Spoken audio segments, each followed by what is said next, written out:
धन्य हो, देवा कारण जहाज में धन्य हो, मोक्ष के मालिका ने धन्य हो, अनंत कोटि संतानें धन्य हो, राम सहमे राम राम शरणों सतगुरु दयाल को मुखे हृदय हरि नाम नित पथ संगत साधु की आजीवन मुक्त सुख राम अड़े पद पर कास के दायक सतगुरु राम अनंत कोटि जन सहाय की दाय करूं प्रणाम सतगुरु को एको शब्द मन कोई ले मान तो सहज होते हैं संत दास किल सुआसा भक्ति भक्त भगवंत गुरु चतुर नाम बबुए इनके पद रज परस नासत विघ्न सब धरती कागज करो सब वन कलम कटाई सात समुद्र शाही करो सतगुरु गुण लिखा राम राम राम राम राम। आप सभी के अंदर विराजमान परमात्मा के पावन राम अनंत श्री सदगुरु सुखराम जी महाराज के अंडों में अड़जस पदराग गुण प्रभाती 3 आरंभ हुआ। महाराज फरमाते दिन भाग हमारो हो मेरा सतगुरु द्वार पधारे हो दिन दिन भाग हमारो हो मेरा सतगुरु द्वार पधारे कर्म कीट सब भागे हो मेरा ताला उदय होए जागे हूँ कर्म कीट सब भागे हो मेरा तारा उदय होए जागे हूँ दुविधा दुर्मत भागी हो राम रटन लिव लागी हो दुविधा दुर्मत भागी हो राम रटन लिव लागी हो दिन दिन भाग हमारा हो मेरा सतगुरु द्वार पधारे हो दिन दिन भाग हमारा हो मेरा सतगुरु द्वार पधारे हो भरम अज्ञान नसाया हो परम चैन सुख आया हो भरम अज्ञान नसाया हो परम चैन सुख आया हो विष रस सब मिट जावे हो इमृत सीरा आवे हो विष रस सब मिट जावे हो इमृत सीरा आवे हो दिन दिन भाग हमारा हो मेरा सतगुरु द्वार पधारे हो दिन दिन भाग हमारा हो मेरा सतगुरु द्वार पधारे हो आन देव सब भागे हो मारा राम राज उर जागे हो आन देव सब भागे हो मारा राम राज उर जागे हो असंख्य जुगा के माही हो सतगुरु सम कोई नाही हो असंख्य जुगा के माही हो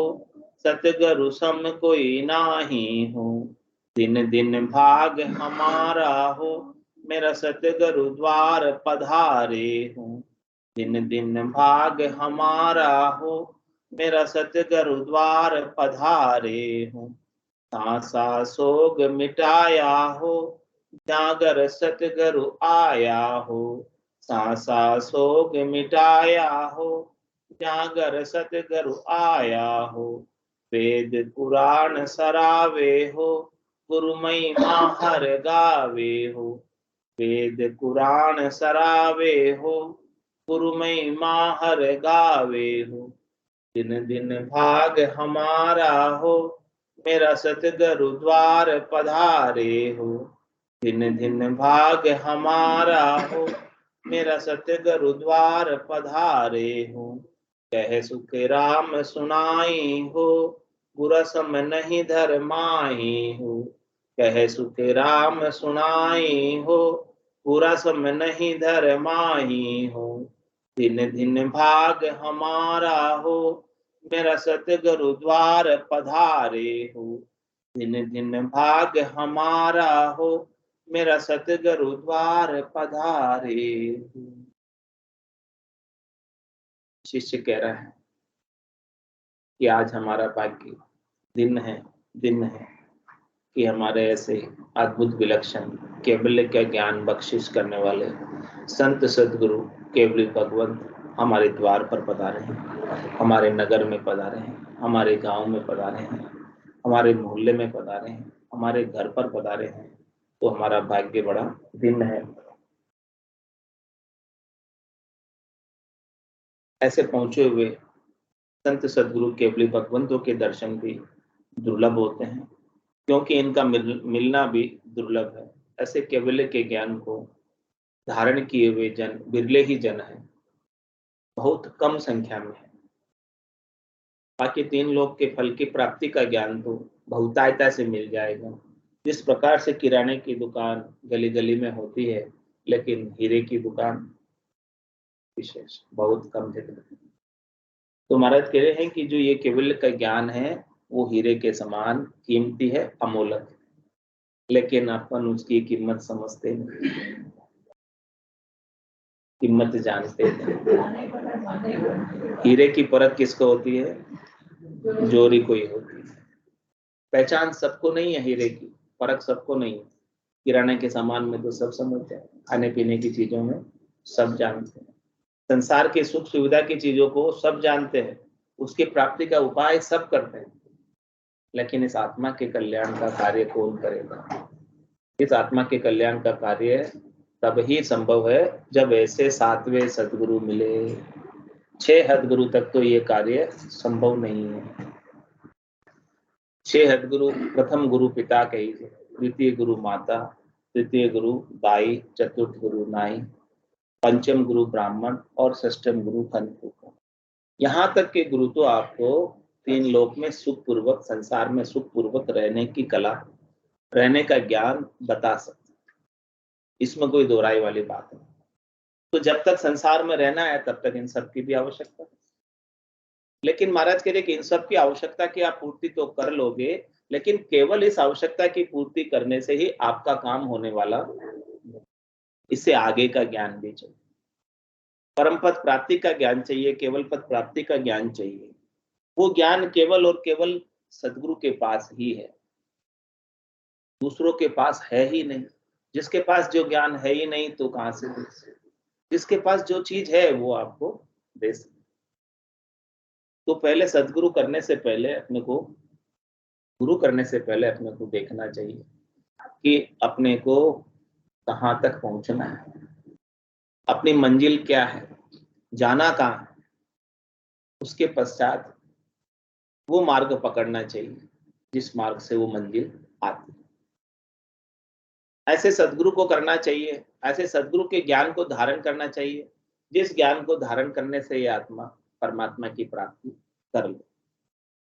तो शिष्य कह रहा है, दिन दिन भाग हमारा हो, मेरे सद्गुरु द्वार पधार। हमारा भाग्य आज बड़ा दिन है, आज का दिन बड़ा अच्छा उगा है, सूरज बहुत अच्छा है कि आज हमारे द्वार पर सद्गुरु स्वयं चलकर पधारे हैं। और यहाँ उनके पधारने से हमें कितना कितना लाभ होगा वो बात बता कि कर्म कीट सब भागे। हमारे कर्मों का कीट इतना अधिक है, इतना अधिक है, जिस प्रकार से तेल की गाड़ी चलाने वाले के वस्त्रों के ऊपर कीटा छेंट जाता है, जम जाता है, उसके वस्त्र हमेशा काले ही रहते हैं, गंदे ही रहते हैं, कितना ही धोता है तो भी साफ नहीं होते। वस्त्र फट जाएगा लेकिन उसका कीटा नहीं मिटेगा। इतना अधिक कर्मों का कीटा भी अपने ऊपर लगा। कह रहे वस्त्र फट जाता मतलब इस शरीर की मृत्यु हो जाती है, फिर भी कीट कर्मों का साफ नहीं होता। कह सुखराम मिल्या धर्माई, किया कर्म नहीं जा। कोई अपने वस्त्रों को फाड़ कर यानी शरीर को मृत्यु को प्राप्त हो जाए और जल जाए, समाप्त हो जाए, फिर भी कर्म वैसे के वैसे कर्मों का कीट लगा ही रहता है, साफ नहीं। अगले जन्म में फिर से उन कर्मों को भोगना होता है। तो क्या कह रहे हैं, कर्म कीट सब भाग। ये कर्म कीट कैसे जाएगा कर्मों का, कर्मों का कीट कैसे जाएगा। पंखा एक नंबर बढ़ा दो।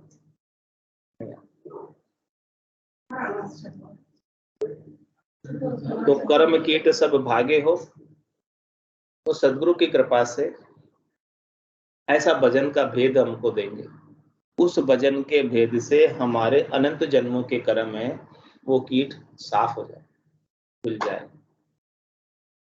कह रहे महाराज हम गंगा जी नहाया में तो हमारे सारे पाप उतर जाए। लेकिन महाराज कह रहे हैं कि गंगा जी नहाने से भी पाप जाने वाले नहीं है, वहां से तो शरीर का मेल साफ हो जाएगा, ऊपर से ना। मन का मेल कैसे मिटेगा, मन के अंदर जो विकार है, मन के अंदर जो कामना है, इच्छा है, वासना है, आशा है, तृष्णा है, मनोरथ है, मनोकामना है, संकल्प विकल्प जो मन के अंदर लगे हुए, भीतर में लगे हुए हैं, उनको मिटाने का क्या होता है। तेरे मोख भजन बिन नाही और सब विध हद के माही रे। नाया धोया मोख मिले तो मेंढक मिच्छा जाई। मेंढक मिच्छियां तो गंगा जी में ही रहती है, तो पहले तो उनका मोक्ष हो जाना चाहिए, वे तो नित्यपद उसी में नहाती।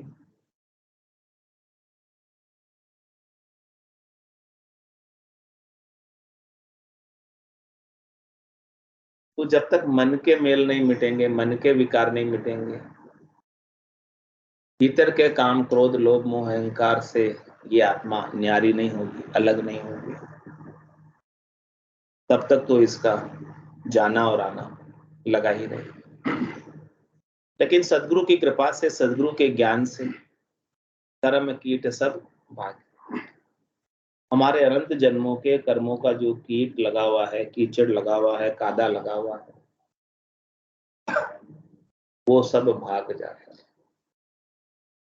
कैसे भागता है, ए सुखराम शरणर देव ऐसी मोई बताई, भजन किया सु कर्म कटेला और कटे पलक के।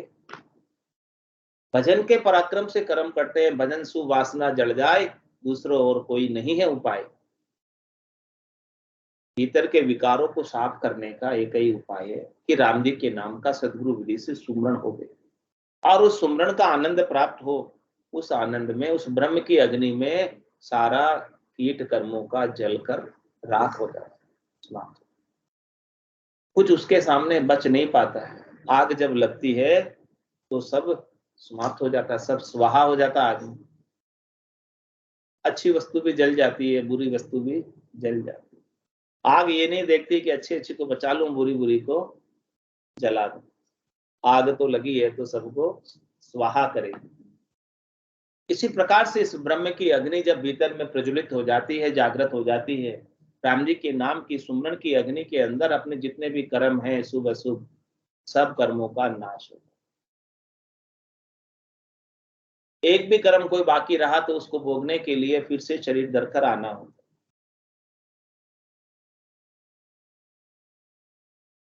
है। ऐसी ये कर्मों की डोर है, ऐसी ये कर्मों की गागर है, ऐसे कर्मों का भांडा है जो आगे से आगे बढ़ता ही जा रहा है। वजन इसके अंदर बढ़ता ही जा रहा है। कह रहे हैं इसको उतारना है, कम करना है, हटाना है, खत्म करना है, तभी तो धर्मराय खत पाड़ेगा। जब तक हिसाब किताब में लेना देना कुछ भी बाकी हो तो चिट्ठी फाड़ते हैं क्या? खाता जब तक बराबर नहीं होता है तब तक चिट्ठी जो लिखी हुई है पैसे लेन देन की उसको फाड़ते नहीं। जब हिसाब किताब चुक जाता है तब चिट्ठी फाड़ के, तो जब इस भजन करने से सारे कर्म कट जाएंगे तो फिर क्या होगा? धर्म राय लेखन धर्म मेली और पाप पुण्य खत फाड़े। जितने भी पाप पुण्य के अपने आज दिन तक के लेखे जो के है उसके पास हिसाब किताब है चित्रगुप्त के खाते में, वो सब खातों को फाड़ देता है और आगे से लिखना बंद। क्योंकि जब साधना करने वाला, भक्ति करने वाला जन भजन में लग गया, उसका अपना कोई निजी स्वार्थ नहीं, वो अपने स्वार्थ पूर्ति के लिए कोई कार्य करता है। वो जितने भी कार्य करता है सब निष्काम भाव से करता है। उसके पीछे उसकी कोई सकामता है नहीं, कोई चाहना है नहीं, कोई इच्छा है नहीं, कोई वासना है नहीं, कोई आशा नहीं है, कोई मनोरथ नहीं है, कोई मनोकामना नहीं है, कोई संकल्प नहीं है, कोई विकल्प नहीं है। इस प्रकार से निष्काम कर्म जब करता है, कर्म योग में जब रहता है, तो नए कर्म लिखने में नहीं आते। नए कर्म लिखने में तब ही आते जब तक सकामता होती। कोई मनोरथ लेकर, कोई मनोकामना लेकर, कोई संकल्प लेकर, विकल्प लेकर किया हुआ कर्म लिखित जाता है। उसका चाहे पुण्य, अच्छा कर्म है तो पुण्य लिखित जाएगा, छोटा कर्म है तो पाप लिखित जाएगा और उसको भोगना पड़ेगा। हंस हंस किया ने छूटे रोया, किया कबाड़ा हाथा, घड़ी घड़ी दमदम का लेखा, चित्रगुप्त का खाता। फिर चित्रगुप्त क्या करता है? देवे यू मार जताए जताए, कियोड़ा कर्म क्यों भूलिया जाए। आपको बताओ तुम्हारो कौन ऐसे, कहे यू जब में सुनावे बैठ। इस प्रकार से वचन कहकर धर्मराज मार दिलाता है, रिप्ले कर करके बता बता के, तूने ऐसा किया ऐसा भुगत, ऐसा किया ऐसा भुगत। तो ये कर्म के बंधन से आत्मा मुक्त नहीं हो पाती है और दुख सहन करती है। विवश है दुख सहन करने के लिए, बंधन में है, छूट नहीं पाती है। जिस प्रकार से पशु बंधा हुआ है, विवश, वो चाहे तो भी कुछ कर नहीं सकता। इस प्रकार से जीवात्मा भी बंधन में है, कर्मों की डोर की, कर्मों का रस्सा इसके ऊपर पड़ा हुआ है। उस रस्से के कारण से वो छूटे। सदगुरु आके क्या करते, रस्से को ही काट लेते। अब रस्सा काटा तो मुक्त हो गया जी। जब तक रस्सा बंधा है तब तक तो दुख ही रहना पड़ेगा, दुखी रहना पड़ेगा। पराधीन है, अरे पराधीन सपने हो सुख नाई। जब तक पराधीन है, कर्मों के बंधन में है, कर्म कर्म जैसे जैसे नचाते हैं वैसे वैसे नाचना पड़ता है। उस इस जीव की ताकत काम आती नहीं कर्मों के आगे। लेकिन जब कर्मों का बंधन सदगुरु काट देते हैं, कर्म कीट सब भागे हो, तो क्या कह रहे, मेरा तारा उदय हो ही जागे। मेरा भाग्य का सितारा, भाग्य का तारा उदय हो, भाग्योदय हो गया। क्योंकि ऐसा भाग्य उदय हुआ कि मेरे अनंत जन्मों के कर्म थे वो भोगने की आवश्यकता नहीं। इतने भाग्यशाली हम हुए कि सदगुरु ने हमारे सारे कर्मों को नल एंड वॉइड कर दिया। उस कर्मों के जुरिडिक्शन से, चत्राधिकार से बाहर कर दिया, न्यारा कर दिया, अलग कर दिया।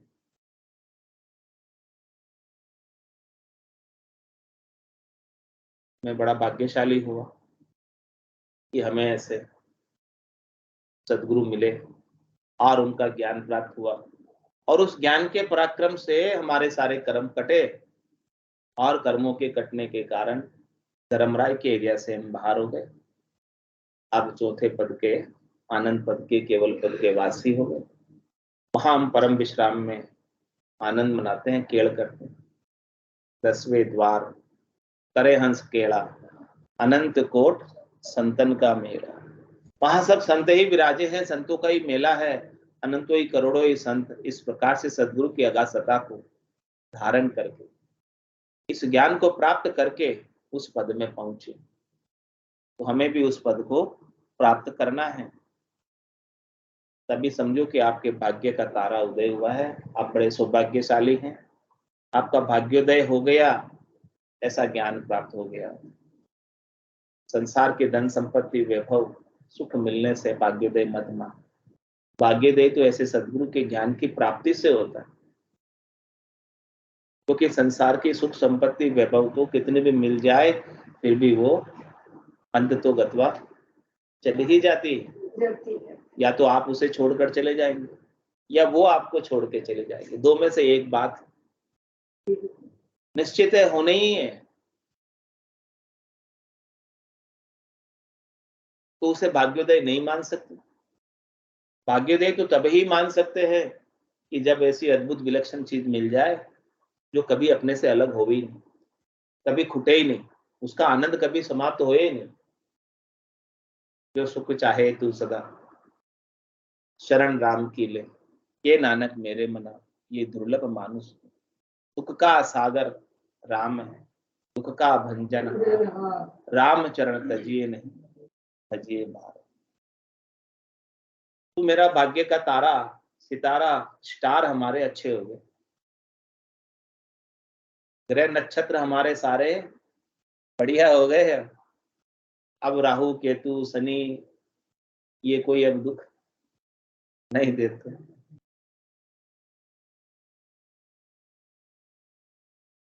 कह रहे दुविधा दुर्मत भागी हो, हमारे अंदर जितनी भी दुविधा थी, जितनी भी दुर्मति थी, वो सब भाग। दुविधा क्या थी, दुर्मति क्या थी कि मैं शरीर हूं और शरीर से संबद्ध संसार मेरा है और मुझे इनसे सुख लेना है, यही हमारी दुर्मति थी। ये दुर्मति मिटी तो हमारी दुविधा भी मिटी। दुविधा में दोनों गए माया मिली न राम। दुविधा में रहते हैं तब तक न तो माया प्राप्त कर सकते हैं और न ही राम जी प्राप्त कर सकते। सदगुरु के ज्ञान से दुविधा मिट गई, सदगुरु के ज्ञान से दुर्मति मिट गई। दुविधा दुर्मत भागी हो ये चली गई और अब क्या हुआ, राम रटन लिव लागी।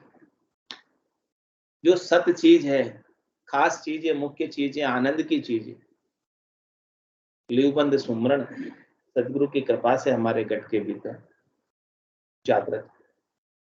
और एक बार लिव लग गई तो फिर लिव लागी टूटे नहीं, टूट बैठकर। कह रहे महाराज लिवबंद सिमरन मोक्ष पहुंचावे, मोक्ष में प्राप्त कराने वाला लिवबंद सुमरण ही है, दूसरा और कोई चीज मोक्ष की प्राप्ति नहीं कराती। तो ऐसे राम जी को रटने के लिए सदगुरु ने हमारे गट के भीतर लगा दी। ऐसी प्रेरणा सदगुरु के ज्ञान से हमें मिली कि अब हमारा रसना से राम नाम लेना छूटता नहीं। अब हम खाते पीते उठते बैठते काम करते राम जी के नाम का सुमरण करते ही रहते।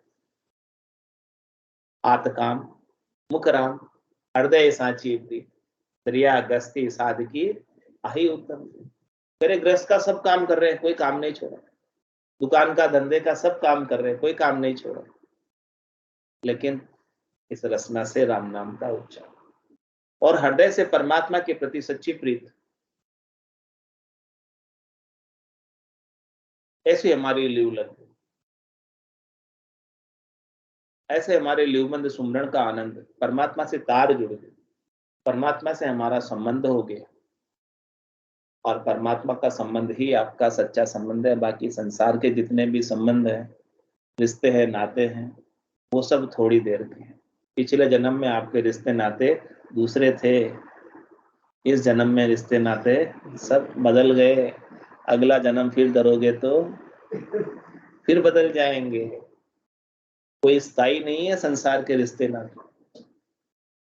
भारत के संसार के रिश्ते नाते में पढ़कर ऐसे सदगुरु के ज्ञान को मत भूलना।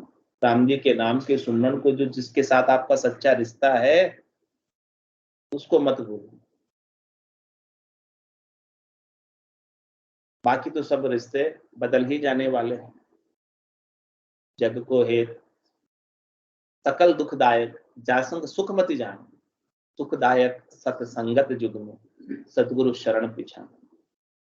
तो इस प्रकार से राम जी से नाम के रटन की लीव लग गई और भरम ज्ञान नसाया। हम भरम में ही जीते थे, हम अज्ञान अवस्था में ही जीते थे, लेकिन सदगुरु के ज्ञान का सूर्य जब उदय हुआ तो भ्रम का जो अज्ञान था, रात्रि थी, अंधकार था, वो सब हट गया, मिट गया। क्योंकि सूर्य के उदय होने पर रात्रि का अंधकार उसके सामने दिख पाता है कि रात को भागना पड़ता है सूर्य के आते ही। रात और सूर्य एक साथ रह नहीं सकते। तो जैसे ही हमारे गट के भीतर सदगुरु ने ज्ञान का उजियारा किया, कितना उजियारा हुआ? कोटक भाण हुआ उजियारा, दिल ही में सायब दीदारा। अमृत बूंद जड़े कण मोती, दीपक ज्ञान खिला मिल जो। कह रहे हमारे गट के भीतर ज्ञान का दीपक जागृत हो गया और उसका ज्योति प्रकाश, अब हम जो कुछ भी करते हैं ज्ञान के प्रकाश में करते हैं।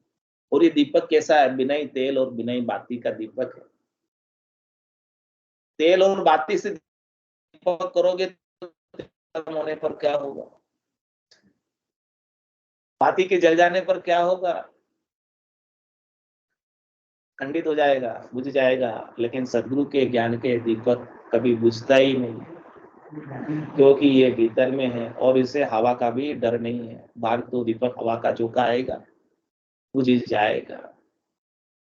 लेकिन ये सदगुरु के ज्ञान का दीपक का प्रकाश पट के भीतर हमेशा हमेशा प्रकाश जिला मिल भीतर में। और जो कुछ भी साधना करने वाला, भक्ति करने वाला जन कार्य करेगा, वो सब ज्ञान के प्रकाश में करेगा, ब्रह्म के विचार में करेगा। तो उसका जितना भी अज्ञानता थी, भ्रम था, भ्रमना थी, वो सब समाप्त हो गई और करोड़ों सूर्यों का प्रकाश घट के भीतर हो गया। और घट के भीतर ही साहेब के परमात्मा के दीदार होने लगे। ऐसे साहेब के दीदार, परमात्मा के दीदार करते करते ये आत्मा आनंद पद को प्राप्त हो जाए। निर्खत निर्खत विघन हो, सबे चैन मिट जाए, जो नरकु सुख राम के नींद गराए शिवा। जैसे कोई गहरी नींद में सोकर आया हो तो बहुत अच्छा अनुभव होता। उसके बाद तो ऐसे ही साधना करने वाला, भक्ति करने वाला जन जब इस प्रकार का आनंद प्राप्त करता है तो उसको बहुत अच्छा लगता है, महारस प्राप्त होता है आनंद पद का। भ्रम अज्ञान नसाया हो, परम चैन सुख आया। सुख कैसा आया? परम चैन। चैन कैसा आया? हमेशा रहने वाला चैन आया। संसार के सुखों में तो थोड़ी देर का चैन आता है, फिर वापस बेचैन हो जाता है। थोड़ी देर बाद बेचैन हो जाते हैं, चैन आता है और फिर बेचैन हो जाता है। लेकिन जब ये नाम का आनंद आ जाता है तो महाराज कह रहे परम चैन आ गया। परम चैन का मतलब अब बेचैन होने का कोई काम है ही नहीं। ये परम सुख, परम शांति, परम आनंद है, परम पद है और परम भक्ति है। इसके मुकाबले में और दूसरी कोई वस्तु है नहीं। जब ऐसा आनंद प्राप्त हो गया तो विश्व सब मिट जावे। इस आनंद की प्राप्ति से संसार के विषयों के जितने भी रस हैं, शब्द रूप रस गंध स्पर्श के सुख, खटरस श्राव, खट्टे मीठे चटपटे कड़वे कसेले, उनका भी अब स्वाद नहीं रह जाता। वो स्वाद भी फीका होता है। उन स्वादों में भी साधना करने वाला, भक्ति करने वाला जन अब रस नहीं लेते। पहले तो बड़े रस से उनका उपयोग करता, लेकिन अब पेट भरने के लिए, शरीर को भाड़ा देने के लिए, ये प्राण इस शरीर में बने रहे, ये आत्मा इस शरीर में स्वादों के लिए भोजन प्रसाद नहीं। भोजन प्रसाद अब पाता भी है तो प्राणों को बनाए रखे, उसका उद्देश्य ही बदल जाता है। तो विष रस सब मिट जाए। जो विषयों का रस है, जो विष के समान है, जिसके भोग करने से, उपयोग करने से यह आत्मा बार बार जन्म मरण में आ रही है, उनकी आसक्ति मिट जाती है। निरासक्त होकर विषयों का सेवन करता है। ऐसा नहीं कि विषयों का सेवन छोड़ देता है, छोड़ता नहीं है कुछ भी। महाराज कह रहे कह सुखराम देही के ताई, करो सकल विद कारण नाई, मोक्ष काज विद एक ने चाहिए, सदगुरु शरण बीत कर। सभी विषयों का भोग करते हुए करनी करे निक्रम रहे, ऐसी युक्ति लखाई, सदा विलास त्रास नहीं मन में, भोग में जोड़ जाए। भोग सब कर रहे हैं, काम सब हो रहा है, कोई काम रुका नहीं, कोई काम ठहरा, कोई काम बंद नहीं, लेकिन उसके अंदर भी निष्कामता आ गई, सकामता मिट गई, गिद्धता मिट गई, उद्देश्य ही बदल गया। शरीर को भी स्वस्थ रखना है, क्यों रखना है? ताकि भजन बने, परमात्मा के नाम का सुमरण। तो शरीर को स्वस्थ रखने का कार्य भी चल रहा है साथ में, उसको भी बंद नहीं किया। लेकिन उद्देश्य पहले शरीर को स्वस्थ रखने का क्या था? शरीर से ज्यादा सुख भोग ले। लेकिन अब सुख भोग का उद्देश्य मिटकर परमात्मा पद की प्राप्ति हो गई, भजन बने अधिक से अधिक, उसके लिए शरीर को सुखी रखना, स्वस्थ रखना।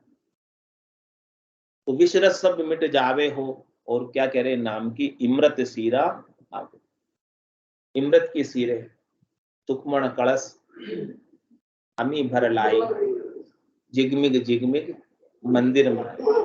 ये सुखमणा क्या करती है? कलश भरकर लाती है इस मंदिर के अंदर, तन रूपी देवल में। सुखमणा कलश भर के लाती है, और कलश में क्या भरा हुआ? अमृत के कलश हैं, और सच्चा अमृत है। सुखमण कलश अमी भर लाए, अमृत के कलश भरकर लाती है, और वो अमृत के कलश में से अमृत साधना करने वाला, भक्ति करने वाला जन पीता है। धूप गिगनमद उरद मुख, और निस्दिन अमी जरंत, रामचरण भज राम को पीवे बिरला संत। जो बिरले ही संत है जिनके सुखमणा इस प्रकार से जागृत हुई है, रटता रटता भयो मिठास हरस भयो आयो विश्वास। तो इस प्रकार से अमृत के मीठे मीठे गुटके भजन करते करते आते हैं, और साधना करने वाला, भक्ति करने वाला जन उस अमृत की बूंदों का आस्वादन लेता है, घटक जाता है। सुखमणा के सहस्त्र पाक के कमल से लगाकर अनंत पाक के कमल को, सहस्त्र धारा से अनंत धारा तक इस कागल्य रूपी शिवलिंग का अभिषेक होता है। जैसे श्रावण के महीने में भगवान शंकर का अभिषेक करते हैं, 12 ही महीने अभिषेक होता है इस कागल्य का, शिवलिंग का, जो हमारे कंठ में है विराजमान। उसके ऊपर सहस्त्र धारा निरंतर बरसती, सुखमणा में से अमृत चलता है। तो महाराज फरमा रहे हैं कि इस प्रकार का जब आनंद आ रहा है, आन देव सब भागे हो, हमारे राम राज उर जागे। अब हमारे उर में, हृदय में राम जी का राज हो गया। अब राम जी का ऐसा आनंद हमें प्राप्त हुआ। अब अन्य से, किसी से, शरीर से, संसार से, इंद्रियों से, वस्तुओं से, व्यक्तियों से, 5 तत्वों से सुख लेने की इच्छा मिट गई। जब आत्मा अपने निरंजन निराकार पद में आनंद को प्राप्त कर रही है, सतत रूप से, अनवरत रूप से आनंद को प्राप्त कर रही है, तो उसे अन्य सुख लेने की इच्छा रह ही नहीं जाती। मैं अन्य से कोई सुख, जब तक ऐसा आनंद प्राप्त नहीं होता है, तब तक वो अन्य, तो अब अन्य से सुख लेने की इच्छा हमारी सारी मिट गई, और राम जी के राज का आनंद हमको घट के भीतर आ रहा है। तो महाराज कह रहे हैं ऐसे आनंद को प्राप्त कराने वाले असंख्य जुगा के माई हो, सदगुरु सम कोई। इतने असंख्य युग में आप देख लो, आज दिन तक आपको ऐसा आनंद मिला क्या?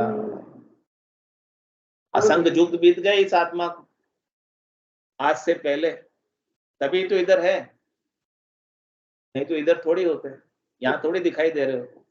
यहाँ दिखाई दे रहे मतलब असंख्य युगों से इधर ही घूम रहे, 3 लोकों के फेरे में ही पड़े हुए। 3 लोक का फेरा होई, गाणी बेल फिरे जो सोई, 4 वेद की त्रिगुण माया, लख 84 जीव। कह रहे महाराज असंख्य युग हो गए हमको इधर रहते रहते, असंग जुगा के माई सदगुरु सम कोई नहीं। लेकिन अब हमें सदगुरु का विशेष ज्ञान प्राप्त हुआ, अद्भुत विलक्षण ज्ञान प्राप्त हुआ। इस ज्ञान को धारण करके हमने पाया, हमने जाना कि ऐसा पहले हमको कभी नहीं मिला। यदि पहले मिल गया होता तो हम भी आनंद पद में होते। यहाँ क्या कर रहे होते? सासा सोग मिटाया हो जागर सदगुरु आया। जिसके घर सदगुरु पधार जाते हैं, जिसके घट के भीतर ऐसा नाम जागृत हो जाता है, ऐसा आनंद प्राप्त हो जाता है, उसका तो सांसा सोग सब मिट जाता है। कुछ रहता ही नहीं है, दुख का लेश मात्र कारण भी नहीं है। तो कह रहे महाराज, ऐसे सदगुरु को और ऐसे सदगुरु के ज्ञान को वेद कुरान सरावे हो। वेद भी उनकी महिमा करते हैं, पुराण में सब जगह इनकी महिमा है। और गुरु महिमा हर गात, सदगुरु की महिमा, गुरु की महिमा हरि ने भी गाई। कै सुकरा में सुनाई हो गुरा सम नहीं धर्माई। महाराज सुना कर कह रहे हैं कि सदगुरु के समान इस धरती पर उपकार करने वाला, हित करने वाला, भला करने वाला, वो भी बिना किसी चाहना के कोई दूसरा है नहीं। बोलो राम सतगुरु देव जी महाराज परम दयाल सतगुरु सुखराम जी महाराज ने धन्य हो। अनंत श्री सतगुरु सुखराम जी महाराज की ज्ञान स्वरूप भगवान ने धन्य हो। केवली भगवंता ने धन्य हो। जीवा तारण जहाज में मोक्ष के मालिका ने अनंत कोटि के संतान है। राम सदा राम राम सा राम राम राम राम राम राम। सब संतानें सत्संग